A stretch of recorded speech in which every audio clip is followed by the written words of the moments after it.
Welcome back to My View. It's a promise we've heard again and again. We will drill, baby, drill. We're going to drill, baby, drill.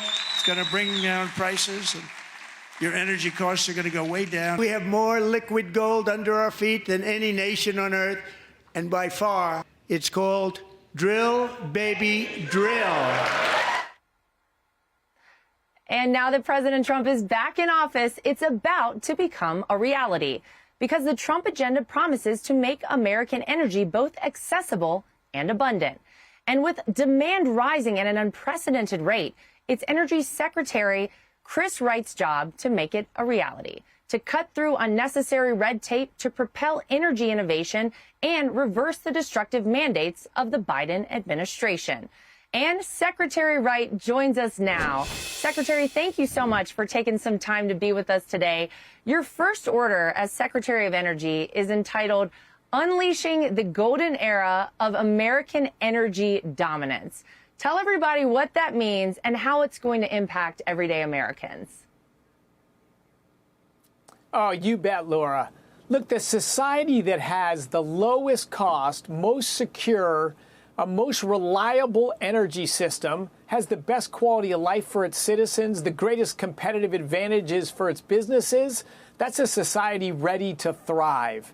The political interventions, expensive, unreliable, government-controlled energy systems, that's a train wreck. And I believe President Trump was elected to bring back common sense and make energy thrive, unleash American energy. And I could not be more proud and happier to be part of this team. We want to not just be energy independent, we want to be energy dominant. I know that's a big push of President Trump's and something that you agree with. But you always have China, Secretary, as top of mind and kind of looming in the background. How can the United States better compete with China? And what's already been done in the name of unleashing American energy dominance? Well, you're right. China's our greatest geopolitical threat for sure. And they run China Inc. They'll lose money in this sector or that sector if it helps the whole team, Team China, get more leverage over the world. We need to be very concerned about that.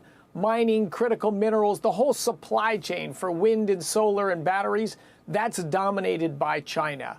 Fortunately, wind, solar, and batteries today are 3% of global energy. Hydrocarbons, oil, gas, and coal are 85% of global energy. And today, the United States is by far the biggest producer of oil and natural gas. China is the biggest importer of oil and natural gas on the planet. So we've got some inherent advantages that we were crippling, hamstringing our use of those advantages under the Biden administration. But under President Trump, we will make full use of these tremendous advantages and, in fact, expand them tremendously. You and President Trump both hosted a closed-door meeting at the White House with some of the nation's top oil executives. Is there anything you can tell us about what happened in that meeting? What was funny about that meeting is none of those people had been in the White House for 4.5 years. They were not allowed to be seen with anyone in the Biden administration. They shared barriers, rolling eyes, frustration in their faces, talking about all the things they dealt with in the last 4 years. And the president listened to them and was just pragmatic. You guys got to produce more oil and gas. That'll be good for American consumers, good for our industry. And give us specific barriers that are in your way, and we'll look into them immediately and address them. And boy, we got a long list, which we are hard at work on right now. Well, one of the other goals that you have at Department of Energy is you say to modernize the American nuclear stockpile. What does that mean? What does that look like? So look, the United States during World War II in the Manhattan Project, an incredible achievement. We developed the world's first atomic weapon. It brought World War II to an earlier ending, saving tens or hundreds of thousands of American lives and setting us up to win the Cold War. Tremendous achievement. Then we had, the peace dividend. We went through a period, about 3 decades, without making any new nuclear weapons, which meant our whole arsenal was getting older, was getting obsolete. So what we need to do now is just modernize. We don't need to grow our nuclear stockpile, but modernize our weapons, make sure everything is in tip-top shape. The best thing about nuclear weapons is to not use them, and to not use them The world has to have 100% confidence that America leads the world in the weapons technology, the reliability, and the assessment of our stockpile. We're in good position today, but we're going to be in a much better position in a few years.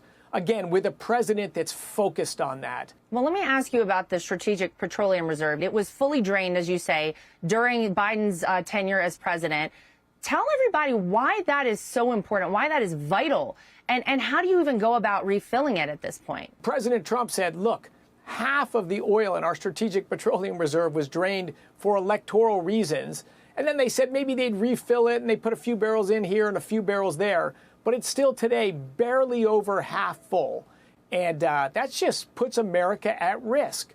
So we will immediately start refilling the Strategic Petroleum Reserve. You can't fill it as fast as you can drain it. So this is going to take some time.